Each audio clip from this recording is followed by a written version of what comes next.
Good morning, this is Jeff with Sewer Tech Northwest. We're at 7160 Southeast Eola Hills Road here in Amity.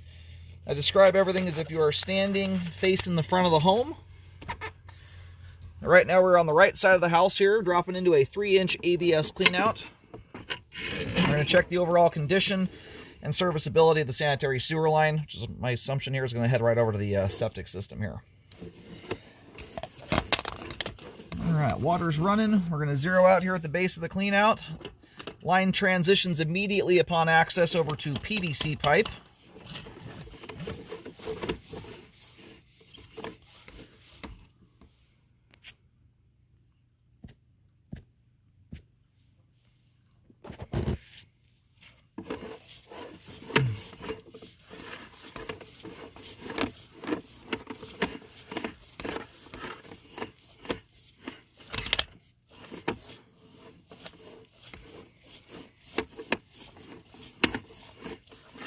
So far, nice looking sewer line here. No construction debris in the line.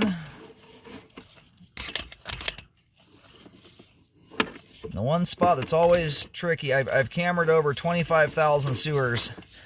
Many, I'm sure 1,500 plus septic lines at least. I can tell you when I'm within 5 feet of almost every septic system because of the prevalence for that last 5 feet to settle. We'll see how it's very common. It's like 85% of septics I look at. And that's whether they're new or old, honestly. What I wager is as that tank, because of the weight of it, settles to some extent over time. In order for something to settle, the ground's got to get displaced, which loosens up the soil kind of immediately around the tank. But anyway, we're actually going a different direction than I originally thought, though. I think we are headed towards the, not sure if we're going out to the street here or out to the rear of the property. But the tank I was originally looking at over here is only 15, 18 feet from us. There we go. That's what we're looking for there. Nice looking line too, all the way up to the end. That little bit of standing water right there is what you see at the connection of every septic. That's the T-baffle. Right as you hook onto the line. Or I'm sorry, the tank. We're going to go locate that really quick here while the line drains off. We'll get a better view as we come back in. Thus far, though, I have not seen anything that looks concerning.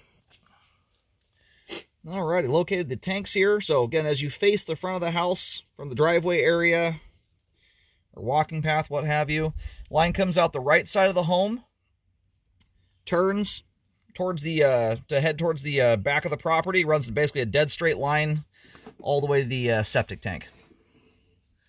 As you'll see the double lids back there. I'm going to give the line just a moment longer to drain off here. Alrighty. And there is still just a tiny little bit moving through the line here, but not enough to affect our view of anything.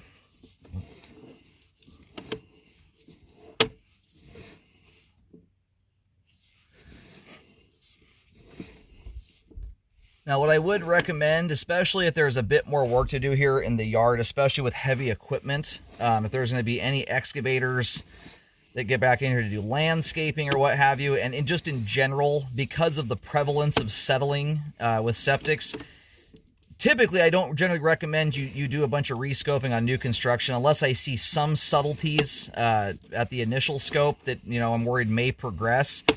These, because of the likelihood of progression with septic systems in general, most cases, the settling that does occur is usually insignificant, and especially so when your line is 81 feet long. A belly in the last 5 feet of a line like this, typically speaking, what I'm looking at is about a 5-foot belly with about an inch of water. When you've got 80 feet of pipe between the house and a tank, a belly like that rarely can cause problems unless you are abusing the living heck out of the sewer line.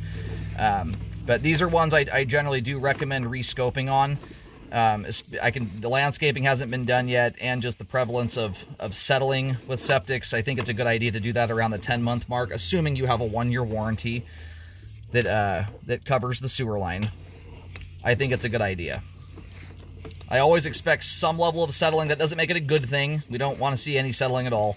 It's just being that it's been in the ground for such a short period of time. I think it's worth taking a look at around 10 months into that 1-year warranty, just to check and make sure you don't have, you know, I mean, settling in general, but kind of more aggressive settling, that the kind of stuff that would be worth repairing. So it's food for thought anyway. And there is still just a little tiny bit of water trickling to the line. I did a toilet flush there a moment ago. The sink eventually went hot, so I did that to blow steam out of the pipe. And those toilets always take a minute to completely stop running. And if this is your first time on septic, sorry if I'm telling you stuff you already know. You want to treat them nicely. Folded toilet paper, ideally. I mean, kids are going to ball their toilet paper up. You want to keep it to toilet paper in general. No flushable wipes. Any kind of wipes, paper towels. You don't want feminine hygiene products going down the line. The big one that a lot of folks don't mind is greases, fats, and oils going down the line. You do not want any greases, fats, or oils from your kitchen. Generally, it comes from the kitchen cooking process getting down the line. Grease buildup affects all sewer lines in a negative way. It makes your line much more prone to blocking because it creates for sticky conditions that cause debris to hang up. With septic systems, though, it really gets you. What happens over time is the grease can get into the septic system. It floats to the top of the water, and then it floats off into the drain field. And over time, that grease can build up in the drain field. All right, we're back to the foundation wall here. Tiny, teeny little bit of standing water going back into the home here.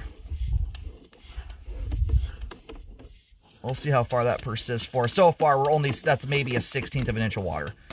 You know, I would love to see that corrected, but from a flow standpoint, standing water like that has very little effect on anything. In fact, it might not even be that much. When I push the camera into that stuff, it'll kind of create a wake in front of the lens. Yeah, you're more like, yeah, you're somewhere between a 32nd and a 1/16 of an inch of water there. It's extremely minor stuff. Anyway, and I leave the rest of the interior line to the home inspectors. That's all stuff you can crawl right up to. I'm looking at the pipe to the foundation wall there. Anyway, once grease gets off into the drain field, unlike the average line out there where you can jet blast all your gunk out into a city main lateral and off to the treatment plant it goes, you don't have that same advantage with a septic system. Everything dead ends into the ground, so you can jet all you want. It just keeps blasting it into the dirt. Eventually, nothing gets accepted at a certain point. So they can be cleaned out. It's very involved. It's very, very expensive relative to the average line. So it's best to create the good living habits at the start.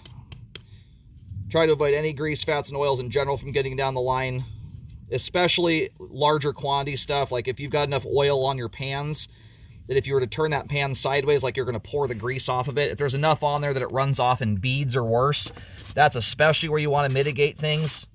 Thin little coatings of PAM spray, for instance, I mean, over time, that can take a long time, but it can do things. It's the big quantity stuff where grease really gets you. But on septics, you want to try to avoid it as much as you possibly can. So anyway, good looking sewer line there. I will notate on the report, there's about a 32nd, 1/16 of an inch going back into the house there. If the builder is nice enough to correct that, great. But from a flow standpoint, standing water that minor, about the only thing it will actually hang up on a regular basis is if you're putting abusive stuff down the line, mostly greases, fats, and oils, which will build up anywhere in the line. They tend to concentrate, though, more. Even if it's a 32nd of an inch, that grease will tend to concentrate at standing water because it cools down rapidly and floats to the top of the water. So, and usually adjusting bellies and crawl spaces is often adjusting strapping that's supporting it. It's usually a relatively easy thing to accomplish.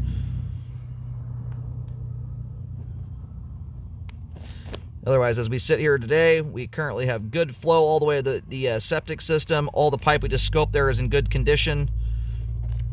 Sewer line is functioning properly at this time. Nice looking line. No construction debris in the line, which is really nice to see. That's a very common problem with new construction.